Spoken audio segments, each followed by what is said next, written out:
এতদিন যেভাবে দেখেছি এখানে দুটো ভিন্ন ভিডিও দেখতে পাচ্ছি এবং তার সঙ্গে থ্রিলার এবং সাসপেন্স রয়েছে, কি বলছে বলবে? আমি থ্রিলার সাসপেন্স খুব ভালোবাসি।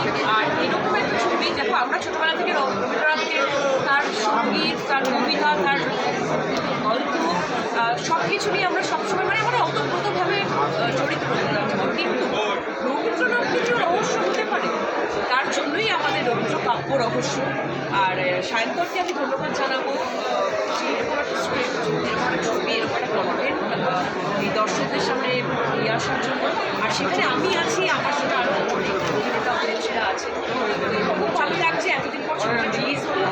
আর আমি চাই দর্শকরা একটু নতুন করে রবীন্দ্রনাথকে দেখুন আর এই রহস্যটাকে বুঝুন।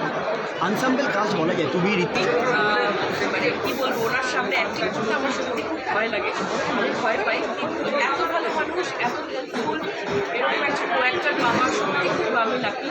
আর প্রিয়াংশুদা মানে মনে হচ্ছে স্বয়ং রবীন্দ্রনাথকে আমরা দেখতে পেয়েছি। আর অবশ্যই আমাদের পুরো টিম, যারা হেয়ার মেকআপ কস্টিউম যারা করেছে তারা সবাই দি বেস্ট। কারণ খুবই যেহেতু রবীন্দ্রনাথকে ওরকমভাবে ওই মানে ওনার লুকটাকে নিয়ে আসার জন্য লোকে যাতে আরও বেশি দেখে মনে হয় যে আচ্ছা রবীন্দ্রনাথকে ছোটোচোটকে দেখতে পাচ্ছি, সেটাই ভালো ছিল। প্রিয়াংশুদা দারুণ কাজ করেছে পুরো ওভারঅল, মানে প্রত্যেকটা ক্যারেক্টারের পিছনে রহস্য আছে।